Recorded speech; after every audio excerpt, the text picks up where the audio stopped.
قولي إلهي أنت مقصودي ورضاك مطلوبي إلي محبة ومعرفة. Alhamdulillah, bersyukur kepada Allah Subhanahu wa Ta'ala pada pagi hari ini masih bisa melaksanakan sholat berjamaah. Mudah-mudahan ibadah kita diterima dan diridhoi oleh Allah Subhanahu wa Ta'ala. Salawat dan salam tercurahkan selalu kepada Nabi kita Muhammad Sallallahu Alaihi Wasallam. Takmir Masjid Nurul Iman yang dimuliakan Allah Subhanahu wa Ta'ala, para asatiz, ustazat, Bapak Ibu hadirin wal hadirat yang semuanya dimuliakan Allah Subhanahu wa Ta'ala.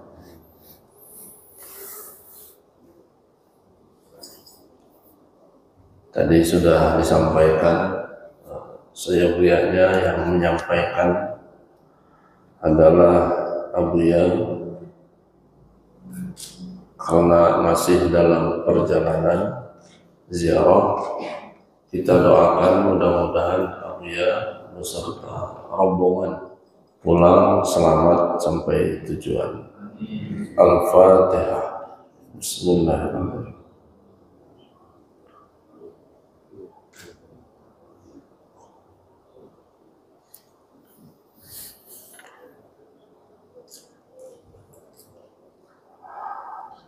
Bismillahirrahmanirrahim. Wa amma bayanu mustanadul qaumi, dan adapun penjelasan tentang sanad ketersambungan fitalqinihim yang dilakukan oleh para sahabat dalam mengikuti talqin kalimatun la ilaha illallah berupa kalimah la ilaha illallah lil muridin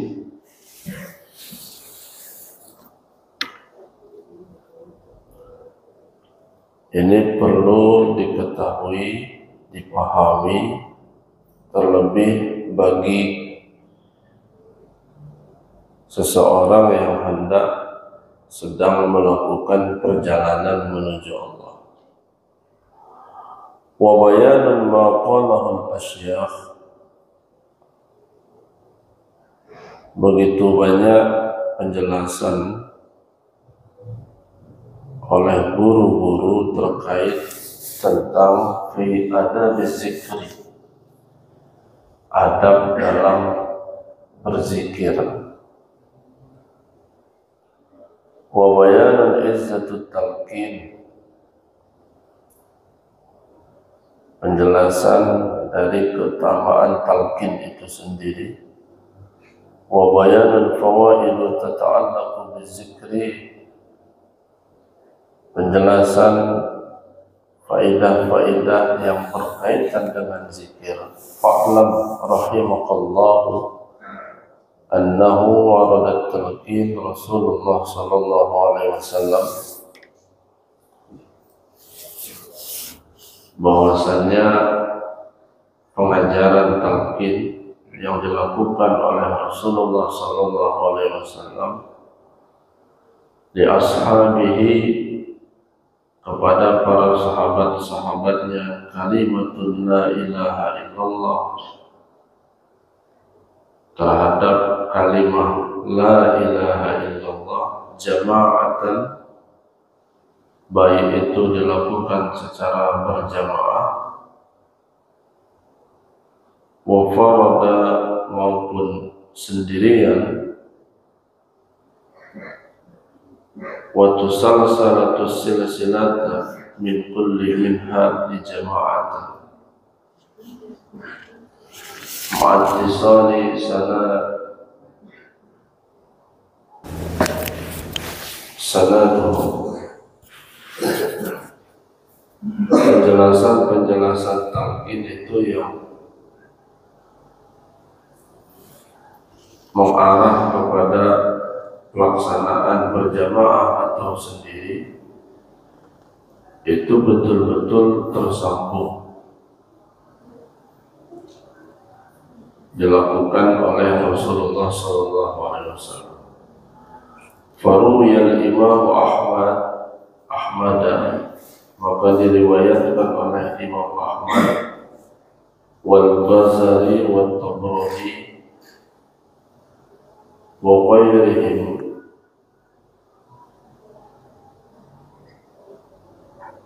wa ghairuhum bi isnadi hasanin, dengan sanad yang baik, anna Rasulullah sallallahu alaihi wasallam, bahwasanya Rasulullah sallallahu alaihi wasallam kana yauman, pada satu hari, mujtami'an ma'a ashabihi, berkumpul bersama-sama dengan para sahabatnya. Faqala, maka Rasulullah bersabda, hal fikum gharib, apakah ada di antara kalian orang asing? Jadi Rasulullah SAW berkumpul dengan para sahabat. Lalu Rasulullah berkata kepada para sahabat, adakah di antara kalian orang asing? Yakni ahlul kitab, ialah ahlul kitab. Qalu, para sahabat menjawab, la ya Rasulullah, tidak ada ya Rasulullah.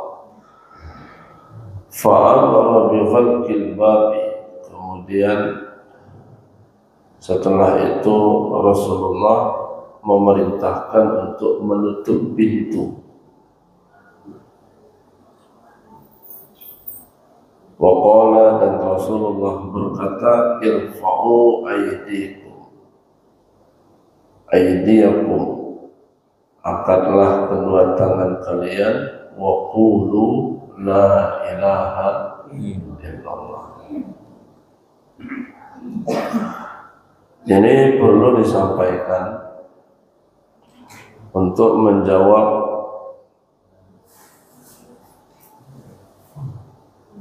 argumentasi di luar yang menyatakan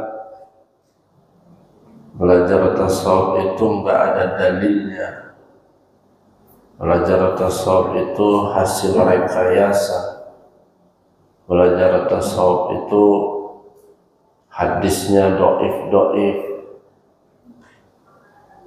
Bapak Ibu, hari ini kalau ada waktu beli kitab namanya Al-Anwarul Qudsiyah. Itu bicara masalah tentang dalil-dalil yang menunjukkan pengamalan orang-orang sufi, orang-orang yang belajar tasawuf. Kalau mereka berargumentasi dengan dalil, maka cara menghadapinya argumentasi juga dengan dalil.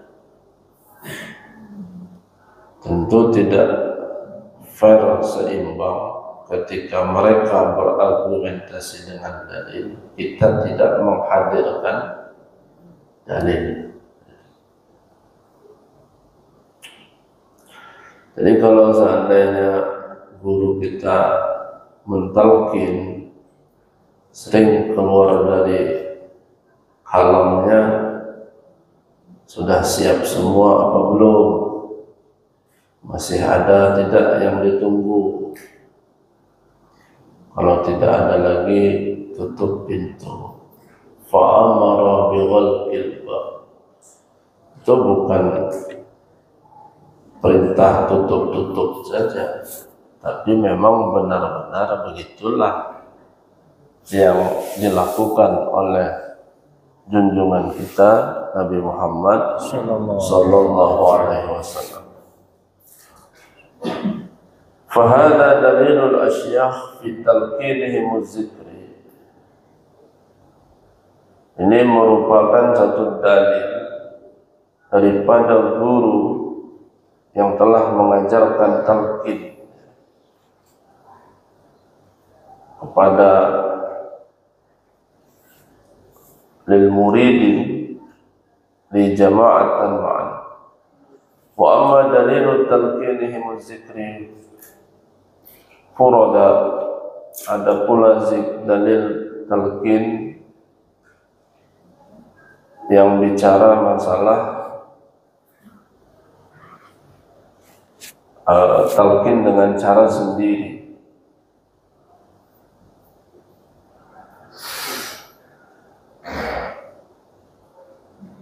Arahu fi syai'in min kitab al-muhaddisin allati atala'at 'alaiha walakin ruya Sayyidi Yusuf al-Ajami Syekh silsilata fi risalatihi bisanadihi al-muttasil.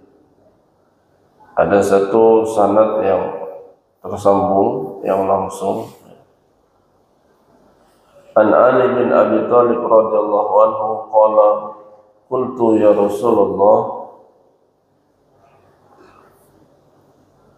dullani alayya aqrab tariqu ila Allah azza wa jalla.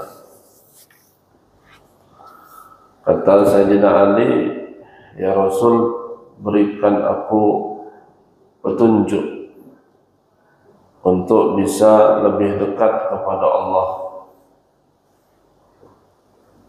dalam melaksanakan ibadah.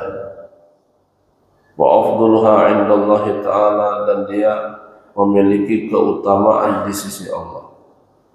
Faqala Rasulullah sallallahu alaihi wasallam, Rasulullah sallallahu alaihi wasallam bersabda, ya Ali, alaika bi mudawamati zikrillahi azza wa jalla. Wahai Ali, engkau bermudawamahlah berzikir kepada Allah subhanahu wa ta'ala. Sirran, baik secara sir, wa jahran, baik secara jahar. Faqala Ali radhiyallahu anhu, kullun nasi zakiruna ya Rasulullah. Kalau zikir itu seluruh manusia berzikir kepadamu ya Rasulullah. Wa innama uridu, sungguh aku itu ingin sesuatu yang lain, antakhassuni bi syai'in, berikan aku itu sesuatu yang khusus. Faqala Rasulullah sallallahu alaihi wasallam, lalu Rasulullah sallallahu alaihi wasallam, ya Ali, afdalu ma qultu ana wa nabiyyuna min qabli la ilaha illallah. Lalu kata Rasulullah, wahai Ali, yang aku ucapkan lebih utama, yang aku ucapkan dan nabi-nabi sebelum aku itu adalah kalimah la ilaha illallah. Walau anna samawati sab'a wal ardi sab'a, meskipun 7 lapis langit, 7 lapis bumi, fi kaffah, berada dalam satu timbangan, wa la ilaha illallah fi kaffah, lalu kalimah la ilaha illallah berada di timbangan sebelahnya, la rajahat la ilaha illallah. Itu lebih baik daripada lebih baik la ilaha illallah dibandingkan dengan dunia dan seisinya. Nah, itu salah satu petunjuk dari Rasulullah sallallahu alaihi wasallam tentang keutamaan berzikir dengan kalimah la ilaha illallah. Dengan petunjuk-petunjuk tersebut harusnya kita itu menambah yakin dan mengucapkan rasa syukur ketika kita dipertemukan untuk belajar itu dan mengamalkan zikir tersebut. Nah, karena itu dekatnya diri kepada Allah yang pertama adalah dengan jalan kita mengkaji, memahami, dan yang kedua dengan ubudiyah, ibadah kepada Allah Subhanahu wa ta'ala.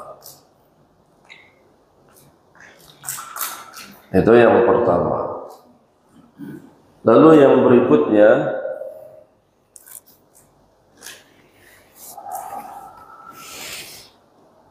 belajar zikir kalimah la ilaha illallah ini tentu memiliki muatan-muatan yang begitu amat sangat mendalam.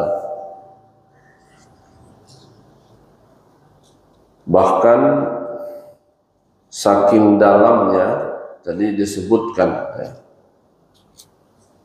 bila isi langit dan bumi itu ditimbang di sebelahnya, lalu la ilaha illallah berada di timbangan sebelahnya, maka jauh lebih berat la ilaha illallah.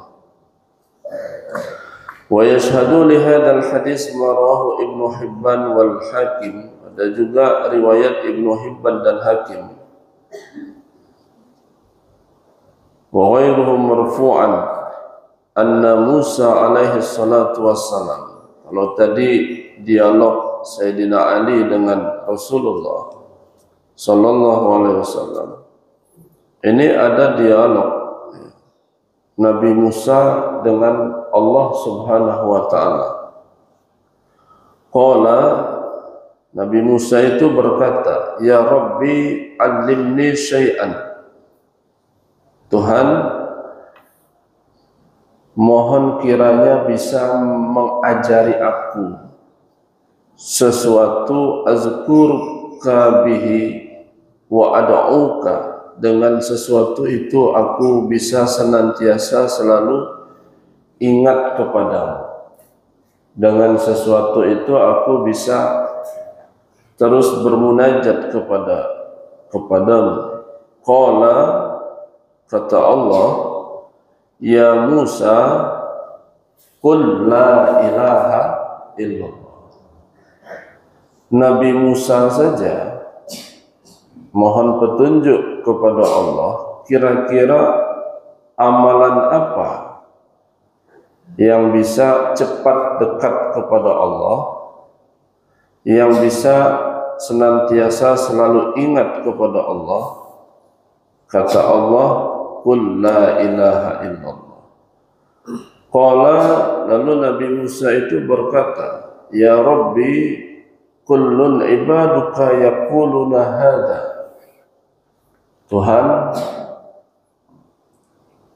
kalau la ilaha illallah ini semua hambamu mengamalkannya, mengucapkannya.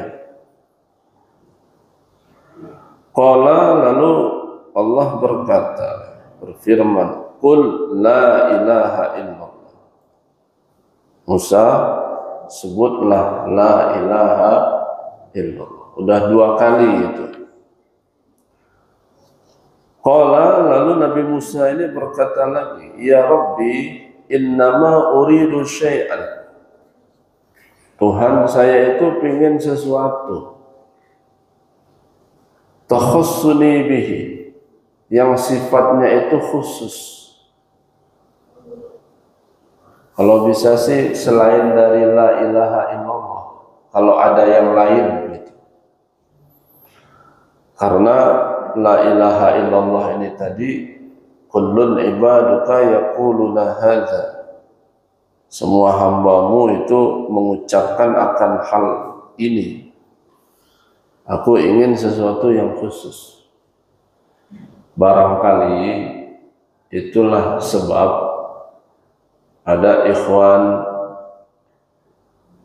terasa seperti belum memberikan manfaat setelah mengamalkan zikir la ilaha illallah, sehingga dia masih mencari-cari. Ya wajar, ada ikhwan pergi atau nyebrang atau mencari guru yang lain karena dianggap dengan zikir ini belum menghasilkan manfaat. Salah satu tolok ukur disebut zikir berhasil di sebahagian kawan-kawan adalah meningkatnya materi. Lalu kalau materi itu tidak meningkat, dianggap zikirnya gagal. Nah, ini yang paradigma cara berpikir model seperti ini yang harus dirubah. Berhasil tidaknya mengamalkan zikir itu tidak kepada materi. Bertumpuk-tumpuk orang tidak belajar zikir, bertumpuk-tumpuk yang tidak sholat subuh, bertumpuk-tumpuk orang yang tidak ibadah, materinya bisa melejit.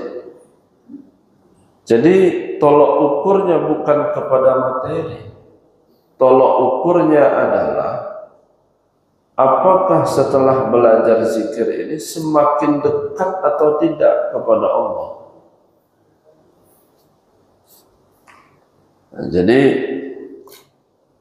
kalau seandainya materinya biasa-biasa saja ya sudah.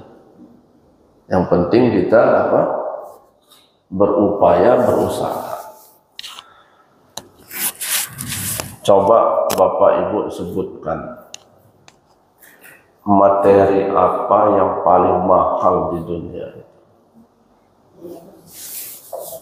Semahal-mahalnya materi di dunia. Itu ya kalimatnya, semahal-mahalnya materi di dunia, kalau sudah berbenturan dengan kesehatan, maka materi itu mesti kalah dan ngalah.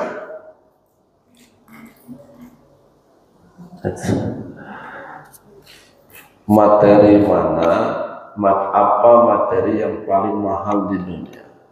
Lalu kita sebutkan intan, emas, macam-macam, properti, tanah. Tapi mana-mana materi itu kalau sudah berbenturan dengan kesehatan, maka materi itu mesti ngalah dan kalah. Di opnam aja di rumah sakit, tanya sama dokter atau petugasnya berapa jumlah biaya.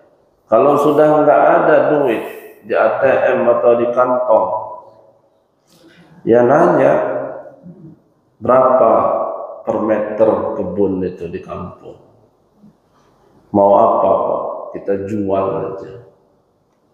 Mau dijual itu kebun.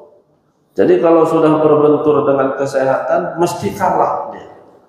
Itu menunjukkan berarti posisi kesehatan itu lebih atas daripada materi.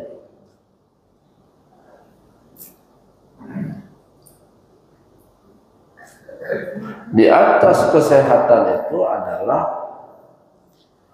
iman dan takwa kepada Allah Subhanahu wa ta'ala. Jadi Bapak Ibu, Allah itu membuat perjalanan proses mencapai rezeki itu dengan cara yang berbeda-beda, tapi dengan neraca yang maha adil. Ada orang itu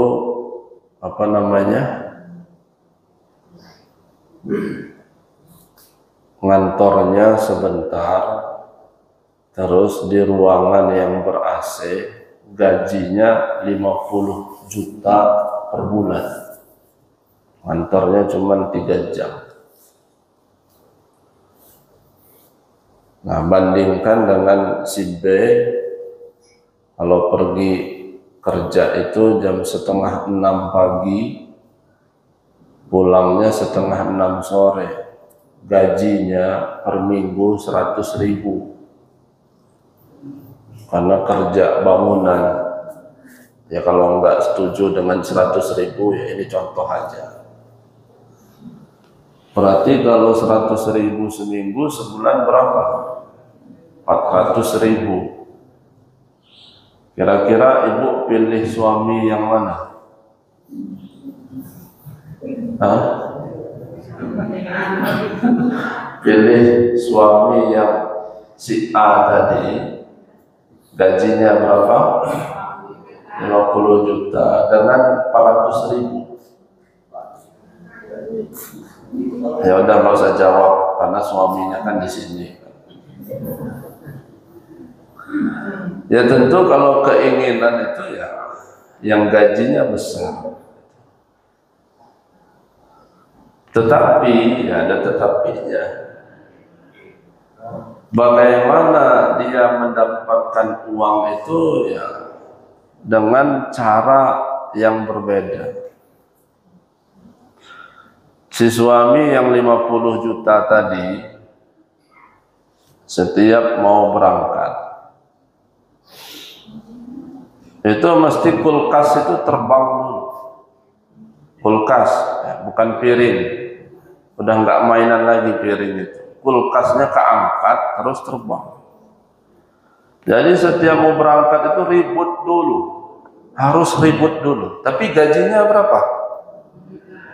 50 juta. Nah, yang 5:30 ini yang berapa? 400.000. Setiap suaminya mau berangkat, kata istrinya, Pak, sini dulu. Nah, dicium dulu keningnya itu. Tapi gajinya berapa? 400. Jadi lebih nyaman dan tenang yang berapa? 400. Berarti ibu pilih yang mana? Yang kulkas keangkat? Ya enggak. Ya mungkin ya karena kita otaknya nakal gitu ya. Ya kita sih pinginnya gaji 50 tapi keningnya di cium.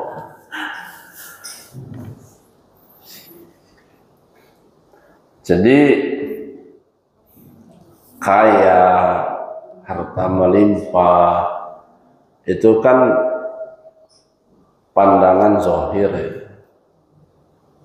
Tapi apa yang dirasakan oleh batin, mana yang tahu?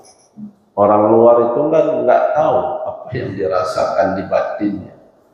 Ada pemandangannya kesian, miskin, berkecukupan, kayaknya sengsara. Kayaknya itu kan baru asumsi saja. Tapi bagaimana perasaan di batin? Jangan-jangan mereka yang lebih merdeka daripada yang berlimpah. Nah, jadi maksudnya ketenangan jiwa itu nggak ada pada tolok ukurnya materi. Ya, kalau mau berpikir rasional ya begitu. Sehingga apa? Menghadirkan rasa syukur kepada Allah Subhanahu wa ta'ala. Yang 400.000 itu anaknya rajin sholat, kemudian kalau datang waktu dia pergi ke masjid. Tentu kita berpikir dengan punya anak begitu sudah lebih daripada harta. Nah, itu yang kedua. Maka lanjutan dari hadis qudsi ini, Lalu kata Allah, ya Musa, law anna samawati sab'i wal ardina sab'i fi kaffah. Ya sama, andaikan isi langit dan bumi yang 7 itu berada dalam satu timbangan, wala ilaha illallah fi kaffah, lalu la ilaha illallah di timbangan sebelahnya, malat sebihim la ilaha illallah, maka jauh lebih berat la ilaha illallah ketimbang an-samawati sab'i wal ardina sab'i, ketimbang 7 lapis langit dan 7 lapis bumi. Lalu zikir itu ada dalam Al-Quran yang mengatakan, yang menyebutkan begini, fazkuruni azkurkum washkuruli wala takfurun. Maka ingatlah kalian kepadaku, fazkuruni azkurkum, maka aku akan ingat kepada kalian. Kira-kira lebih dulu mana kita ingat Allah atau Allah yang ingat kita? Tapi redaksi ayatnya ya begitu, fazkuruni, maka ingatlah kalian kepadaku, azkurkum, aku akan ingat kalian. Seakan-akan kita dulu yang ingat, baru Allah yang ingat. Padahal secara akidah tauhid ya tidak demikian. Tentu lebih dulu Allah yang ingat kita dibanding kita ingat Allah. Lebih dulu Allah ingat kita. Nah, lalu kenapa kok kita tiba-tiba ingat Allah? Karena diingatkan oleh Allah. Karena digerakkan hati kita untuk ingat Allah. Bukti kalau Allah itu ingat kepada kita, hati kita ingat Allah, pikiran kita ingat Allah, badan kita digunakan untuk ibadah, itu adalah membuktikan kalau Allah itu ingat kepada kita. Maka pertunjukannya adalah diri kita ingat kepada Allah. Nah, kalau sudah ingat kepada Allah, apa yang terjadi? Nurun ala nurin, cahaya di atas cahaya. Jadi orang ingat kepada Allah itu kan banyak tipenya. Kalau cahaya lampu yang di kanan ini bertemu dengan cahaya lampu yang di sebelah kiri, itu sudah tidak kelihatan lagi mana cahaya kanan, mana cahaya kiri. Nah,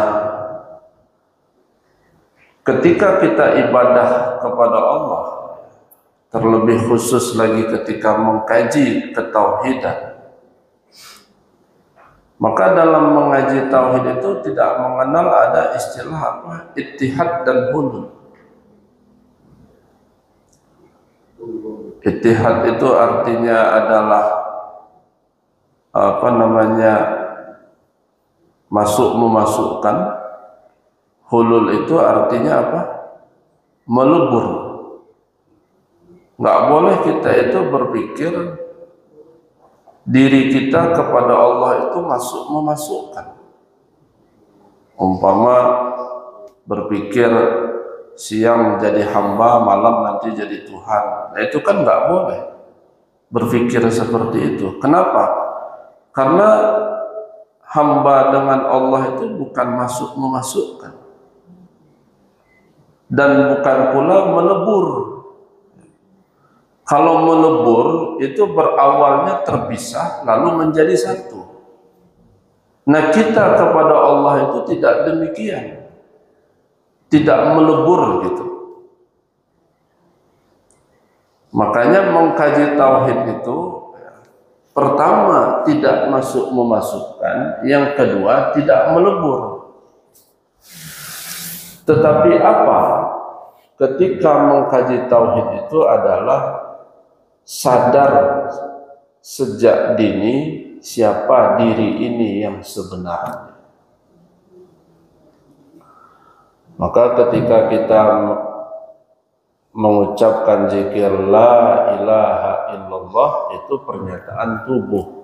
Ketika kita zikir khafi di dalamnya, itu pernyataan di hati. Pernyataan akan apa? Pernyataan bahwa tiada yang lain-lain, yang ada hanya Allah Subhanahu wa ta'ala. Nah, jadi selama kita ini masih mengaku bahwa tangan ini milik kita, pendengaran ini milik kita, penglihatan ini milik kita, maka selama itu pula lah kita itu masih terdinding, terhijab kepada Allah Subhanahu wa ta'ala. Kemudian yang ketiga, makna dari la ilaha illallah, yakni mengulang-ulang saja.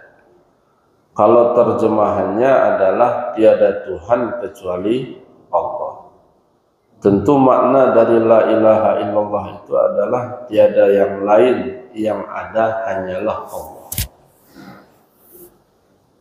Kenapa dengan makna tiada yang lain, yang ada hanya Allah, kok bisa menerima? Lalu ketika berbenturan bahwa penglihatan ini adalah milik Allah, pendengaran ini adalah milik Allah, itu kok agak ragu-ragu. Bertambah ragu-ragu lagi, yang melihat adalah Allah, yang mendengar adalah Allah, yang berkuasa, kok tambah ragu-ragu. Nah, ini masalah. Jadi di sisi lain, kadang-kadang otak kita ini menerima akan makna la ilaha illallah, tapi ketika dipretelkan dari makna itu, kok kayaknya nggak bebas menerima. Makanya dalam hadis qudsi itu, wa basarahu alladhi yubsiru bihi. Jadi ketika hamba itu sudah mulai mendekat kepada Allah Subhanahu wa ta'ala, maka penglihatannya, yang melihat saat itu adalah aku. Akulah yang menjadi penglihatannya, akulah yang menjadi pendengarannya. Nah, ketika membaca hadis qudsi akan itu muncul seperti ada keraguan-raguan. Padahal jelas la ilaha illallah, zikir jahar, menunjukkan Allah, lalu menyebut Allah di dalam hati, itu juga menunjukkan Allah. Maknanya adalah baik zahir maupun batin, tiada yang lain, yang ada hanyalah Allah Subhanahu wa ta'ala.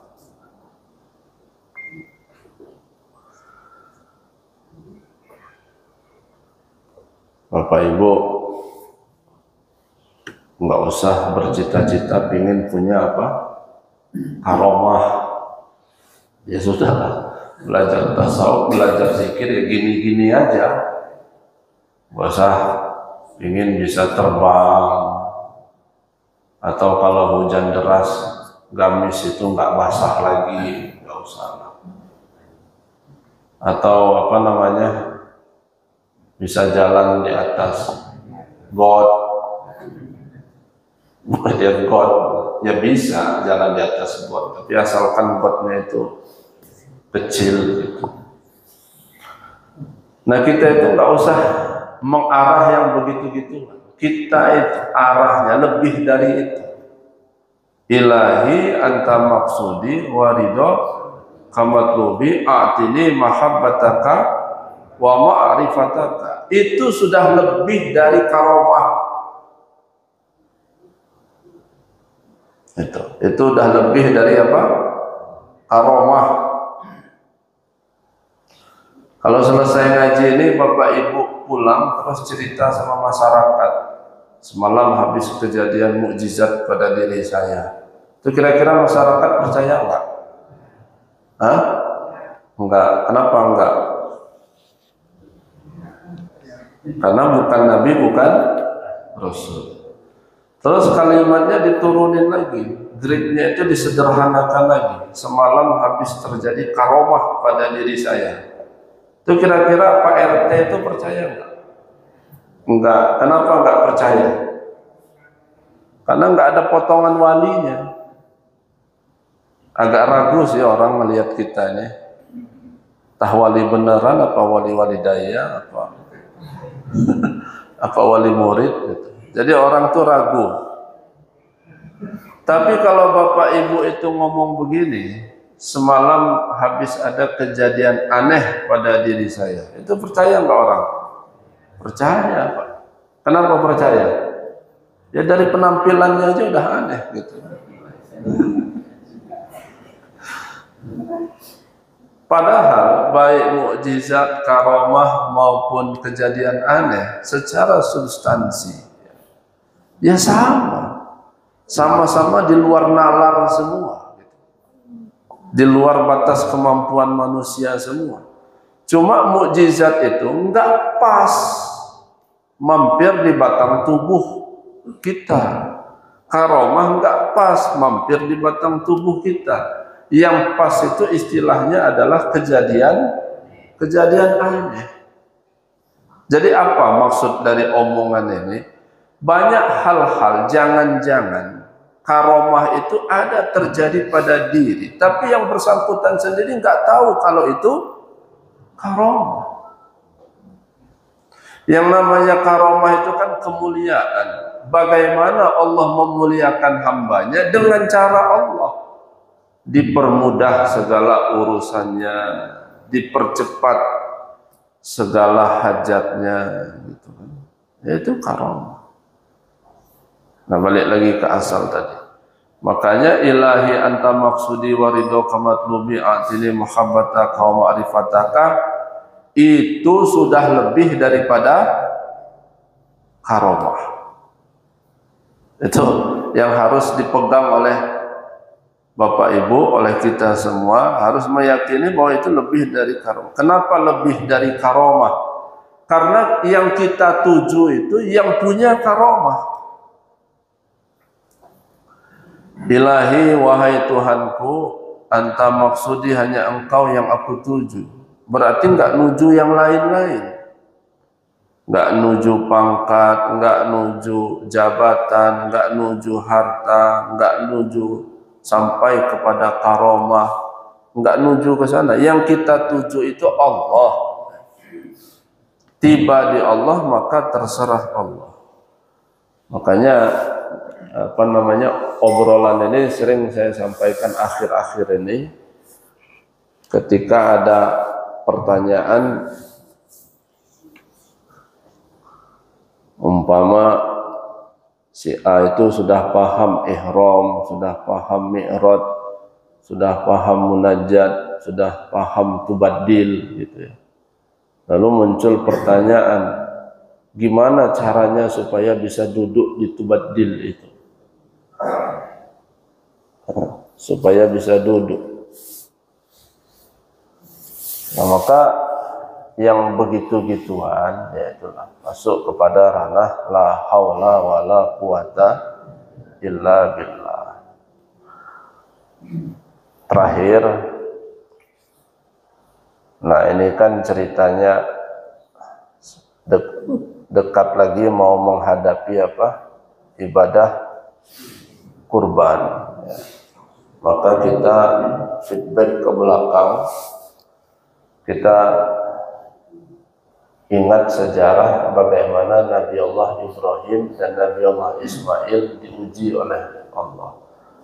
Falamma balagha ma'ahu sa'ya, ketika Nabi Ismail itu beranjak remaja, qala ya bunayya inni ara fil manami anni azbahuka. Nah, kata Nabi Ibrahim kepada Ismail, ayahanda semalam bermimpi anni azbahuka, ayah menyembelihmu, fanzur madza tara, kira-kira bagaimana pendapatmu. Lalu kata Nabi Ismail, qala ya abati al ma tu'mar, ayah kalau memang itu perintah dari Allah, laksanakan. Satajiduni insyaallah minas sabirin, mudah-mudahan Anda termasuk bahagian dari orang-orang yang sabar.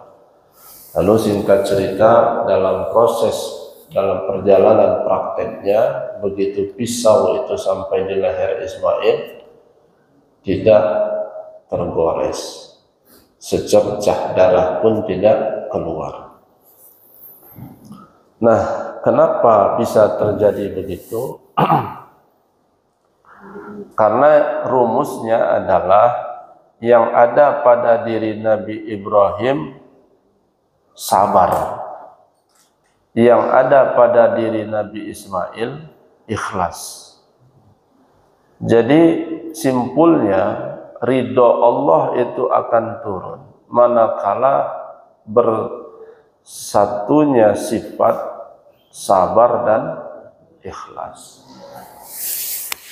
Makanya sifat sabar ikhlas itu tanpa batas. Jadi kalau ada orang ngomong ya sabar sih sabar, tapi kalau sudah gini ini udah nggak bisa. Ya tandanya nggak sabar. Selesai ceramah nggak dikasih amplop umpama. Padahal bab isi ceramah itu tentang ikhlas.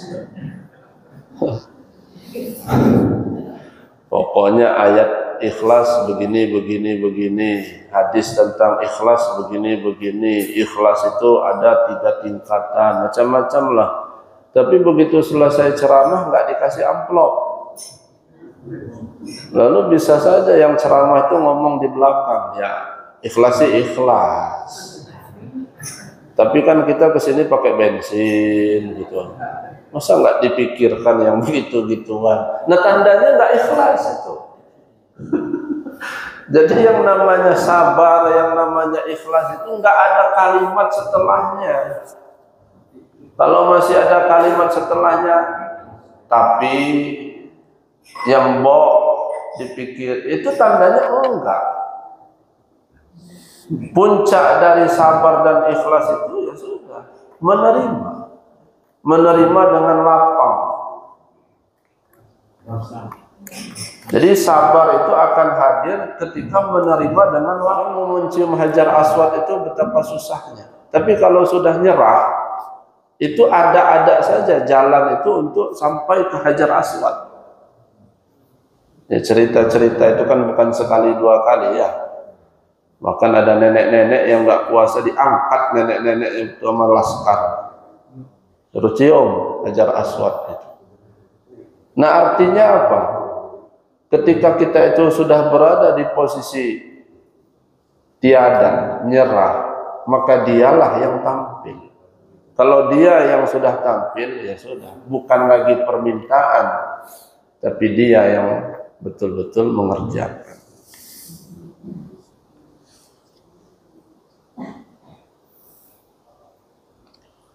Ada suami ngomong begini, Bu, katanya, buatin teh.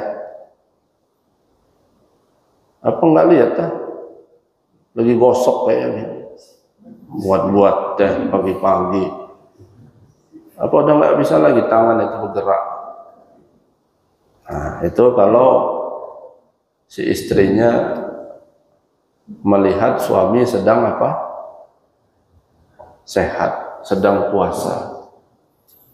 Tapi kalau seandainya suami itu terpapar di rumah sakit 2 minggu nggak bangun-bangun, itu kira-kira istri ngomongnya gimana? Mau apa Pak? Mau bakso? Enggak. Mau kredok? Enggak. Ketoprak? Enggak. Mau tak buatin teh? Enggak. Kopi? Enggak. Terus maunya apa? Mau kawin lagi, kata dia.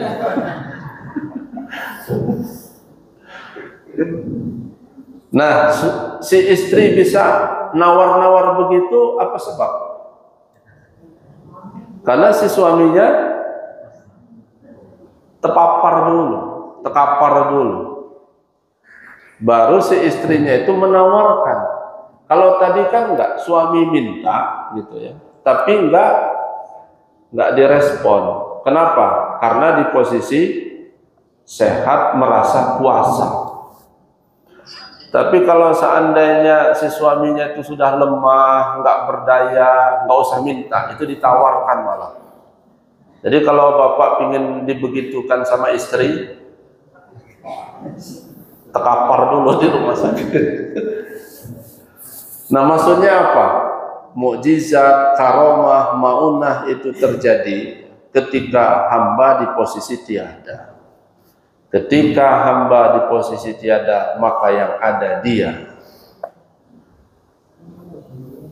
Bagaimana kehendak Allah itu turun ketika hamba sudah tiada lagi berkehendak? Kalau hamba itu masih berkehendak, berarti masih ada rasa keakuan. Berkehendak yang dimaksudkan di sini adalah merasakan keakuan. Ya jangan pula gara-gara omongan ini udah nggak mau lagi doa. Kenapa? Udahlah, nggak usah ada lagi kehendak. Ya salah juga kayak gitu. Dia di posisi puncak nyerah saja, disitulah Allah yang berbuat. Titik sampai di sini. Sebelum ditutup, kalau ada yang mau bertanya, dipersilahkan. Assalamualaikum warahmatullahi wabarakatuh. Pak Ustadz mau tanya ini, masalah tadi sabar dan ikhlas. Ya. Kita ini kan manusia biasa artinya. Untuk mencapai sabar dan ikhlas sehingga kita betul-betul Pak seperti apa? Karena kan biasanya kita untuk mencapai sesuatu itu kita kan keluar dari ikhtiar. Ya. Nah ini sehubungan dengan ini seperti apa Pak Ustadz? Apakah memang kita harus langsung berserah diri supaya kita sabar, ikhlas, tidak ngapain seperti yang dikatakan tadi bahwa pertolongan Allah itu ada manakala kita sudah pasrah. Nah ini mohon Pak Ustadz seperti apa kira-kira untuk mencapai sabar dan ikhlas sampai ke pasrah itu. Terima kasih. Assalamualaikum warahmatullahi wabarakatuh. Waalaikumsalam.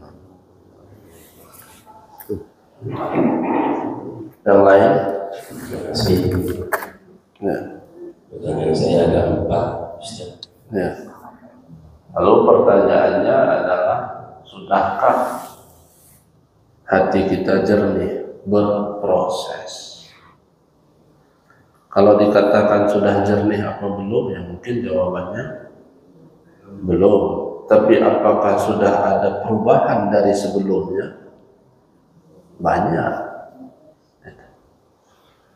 Nah, tetapi untuk bisa mencapai itu, ya selevel orang-orang dekat kepada Allah saja. Itu tentu ada yang namanya apa?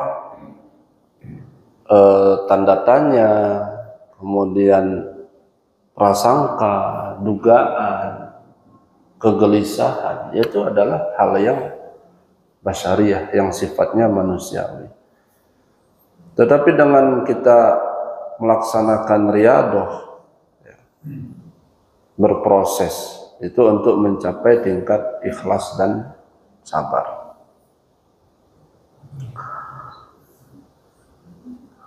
Orang yang masukkan uang sedekah itu, ya itu juga kan berproses. Kadang-kadang harus dipencet dulu kayak odol. Tapi lambat laun dia ikhlas. Kayak gelas ini Gelas ini kalau dimasukkan teh, maka air ini langsung menjadi apa? Air teh. Warnanya warna apa?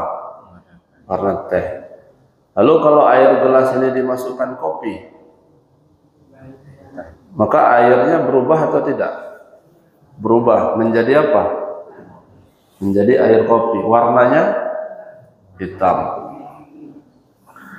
Kenapa dia cepat berubah air di dalam gelas itu? Nah, itu pertanyaan. Yang kedua, kalau ibu masukkan teh ke laut Merak sana, kira-kira laut itu berubah enggak? Enggak. Kalau masukin kopi satu truk ke Merak sana, berubah enggak? Enggak. Kenapa di sini berubah, di sana enggak? Karena wadahnya lebih luas. Jadi supaya tidak terkontaminasi hati, supaya memunculkan ikhlas dan sabar, maka jawabannya luas-luaskanlah hati. Nah, kenapa kita belum bisa sampai kepada tingkat ikhlas yang sebenar, sabar yang sebenar? Yaitu karena belum mencapai hati yang lapang. Nah, muncul hati yang lapang itu ketika melihat sesuatu itu apa? Dianggap penting atau tidak penting. Contoh, ibu kan bapak minum pakai apa? Aqua gelas ya, Tripanca ya. Kalau Tripanca itu hilang, kira-kira bisa tidur 3 hari 3 malam enggak? Ya bisa. Atau gelisah? Enggak juga. Tapi kalau mukena yang hilang, ketika gelas itu hilang dengan mukena hilang, lebih khawatir mana kira-kira? Lebih khawatir mukena. Tapi kalau seandainya dibandingkan sama HP, kalau disuruh hilang, lebih pilih mana? Mukena daripada HP. Tapi kalau HP dibanding sama bapak, lebih baik mana yang hilang? Kalau dibanding sama bapak gitu, dibanding sama suami, tentu lebih pilih suami. Kok pilih HP? Pilih suami daripada HP. Nah, paham nggak maksudnya? Jadi maksudnya itu sampai sejauh mana Anda meletakkan sesuatu itu pada porsinya. Jadi kalau seandainya menempatkan Allah itu di atas segala-galanya, dan ini yang mesti diusahakan, kalau menempatkan Allah itu di atas segala-galanya, maka selain Allah, di luar Allah, itu terasa biasa.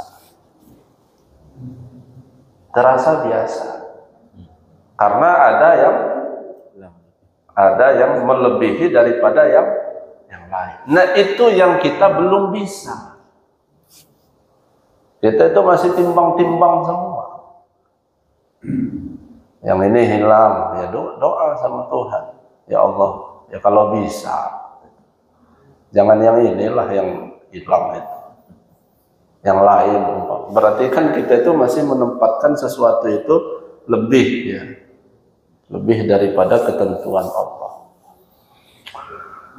Nah, lalu yang kedua adalah Fatihah. Nah, apa sela-sela yang dibaca tadi? Ya, memang banyak jamaah nanya di Karang juga ya pasti ada pertanyaan-pertanyaan yang begitu. Memangnya kenapa kok harus sebanyak itu baca Fatihahnya?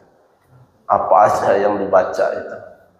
Pertama, Fatihah yang pertama adalah mengharap ridha Allah. Ridha Ta'ala al-Fatihah. Fatihah yang kedua adalah kepada Nabi Muhammad ila hadratin Nabi Mustafa Muhammadin sallallahu. Fatihah yang ketiga menyebut para nabi dan para rasul, mulai dari Nabi Adam sampai Nabi Isa dan sampai Nabi Khidir alaihissalam. Fatihah yang keempat menyebut nama-nama malaikat dan para sahabat Rasulullah sallallahu alaihi wasallam. Jadi nama-nama malaikat itu disebutkan semuanya. Fatihah yang kelima itu berkirim Fatihah kepada guru-guru, mulai dari Tuan Syekh Abdul Qadir Al-Jilani, Syekh Junaid Al-Baghdadi, Syekh Abdullah Mubarak bin Muhammad, Syekh Ahmad, sampai kepada orang tua. Nah itu Pak, 5 itu. Tapi kalau mau diganti Al-Baqarah ya nggak apa-apa sih. Bulan depan Al-Baqarah. Alif Lam. Lalu apa beda tingkat ketakwaan yang belajar tasawuf dengan tidak belajar tasawuf? Belajar fikih itu belajar hukum. Belajar tauhid itu belajar keyakinan. Belajar tasawuf itu belajar melepaskan keakuan. Apa beda? Ya beda.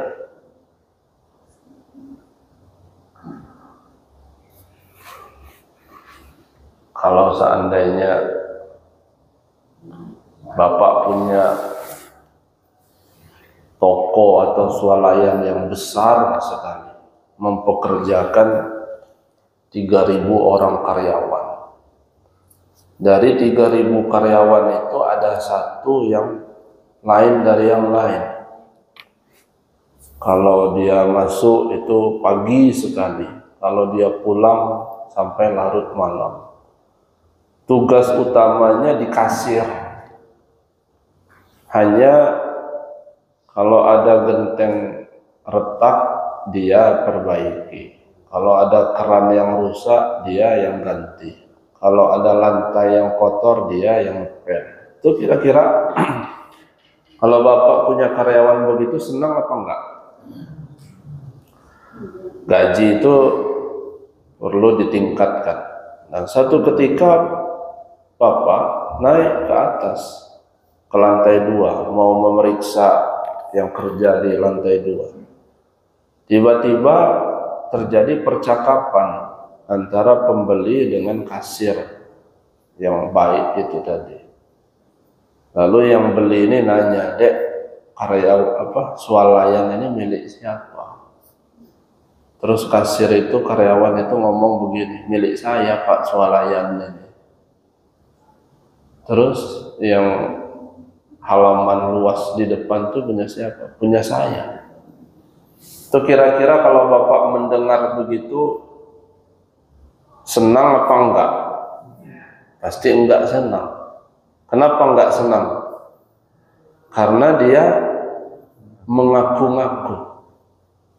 Tentu Bapak akan lebih senang kalau karyawan itu ngomong begini, yang punya swalayan itu Pak Haji itu. Termasuk lapangan itu milik dia. Itu yang punyanya kan senang. Nah, sekarang ini kita belajar ngomong begitu, itu masih agak berat. Yang punya mata ini Allah, yang punya penglihatan ini Allah, yang punya pendengaran ini Allah, yang punya ilmu ini Allah.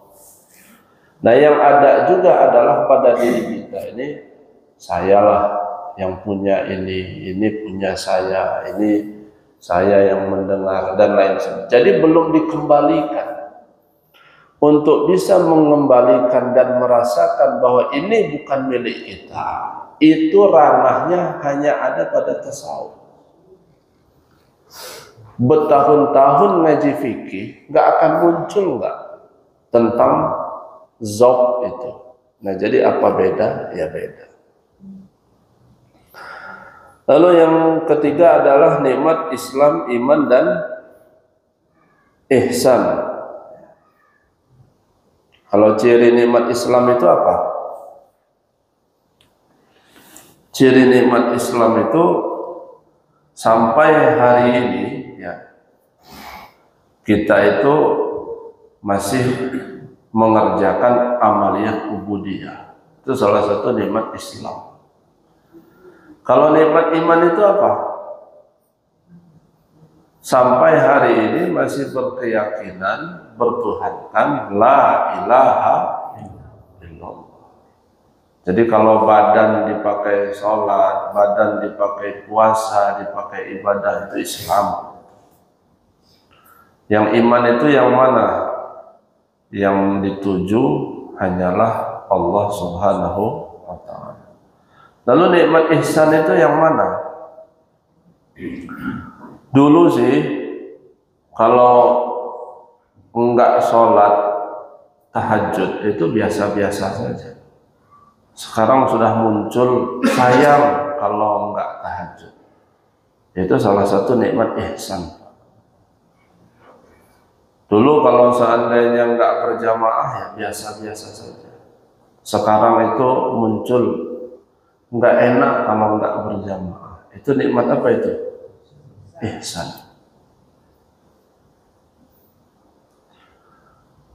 Sholat di rumah itu boleh apa enggak? Boleh. Ada yang ngeganjel kalau enggak ke masjid ini. Nah, itu ihsan. Itu ihsan. Tinggal dekat masjid itu bagus apa enggak? Bagus.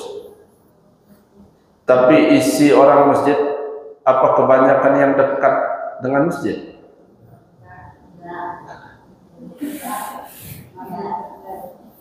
Ada orang tinggal dekat masjid tapi ngelangkahkan kaki itu berat. Cuma kalau sepedahan ke metro bisa. Bisa, sepedahan sampai ke metro itu bisa. Nah, inilah pertanyaan yang paling berat ini. Masalah tinju ini. Ya memang bagusnya dipraktekin dulu. Jadi pertama Bapak ninju Mas Dwi ini, tapi nggak pakai zikir gitu. Yang satu ninju si Deo ini, tapi pakai zikir. Kira-kira hancuran yang mana? Ya itu kan isyarah, ya isyarah. Ya tulis saja la ilaha illallah di kertas, terus beli semangka 5 kilo taruh sini. Kalau mau ngetes ya, sini la ilaha illallah tulisan. Terus ini apa? Semangka 5 kilo. Kalau ditimbang ya berat ini. Lalu kita bertanya-tanya, lalu gimana bunyi hadis itu tadi? Yang hadis tadi hebat kalimatnya, lebih berat daripada 7 lapis langit, 7 lapis bumi. Ya kalau tamsilannya kan begitu ya. Umpama Bapak Ibu disuruh ngangkat beras 5 ton. Baiklah Bapak Ibu, setelah pengajian ini sama-sama Bapak Ibu masing-masing untuk mohon kesediaannya mengangkat beras. Kata MC begitu umpama selesai pengajian ini. Kepada seluruh jamaah yang hadir pada pagi hari ini dimohon untuk mengangkat beras seberat 5 ton. Bisa apa enggak? Ya bisa. Karena karung tulisan beras 5 ton. Karung aja sama tulisan 5 ton. Bisa enggak? Nah, bisa. Asalkan enggak ada isinya. Nah, yang jadi berat itu 5 tonnya apa isinya? Isi. Yang berat itu isi.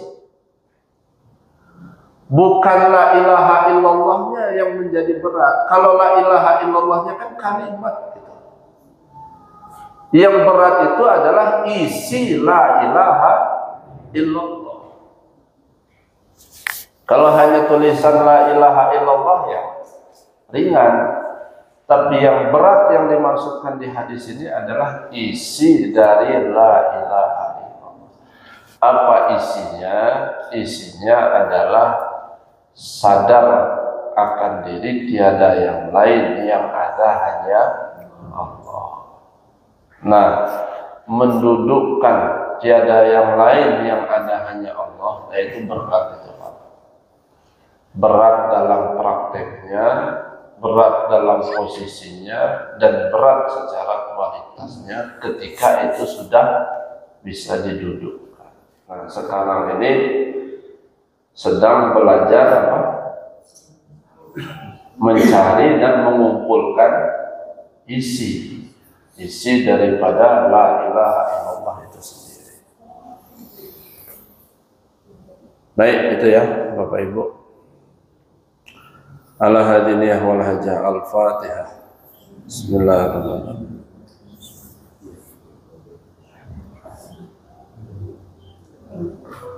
Allahumma salli ala sayyidina wa habibina maulana Muhammad wa sallim wa radiyallahu tabaraka wa ta'ala an kulli sahabati Rasulillah ajma'in. Amin.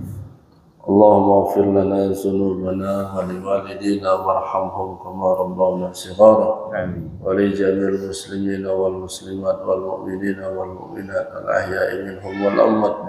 Innaka sami'un qaribun mujibud da'wat ya qadiyal hajat. Rabbana iftah bainana qaumina bil haqqi wa anta khairul fatihin.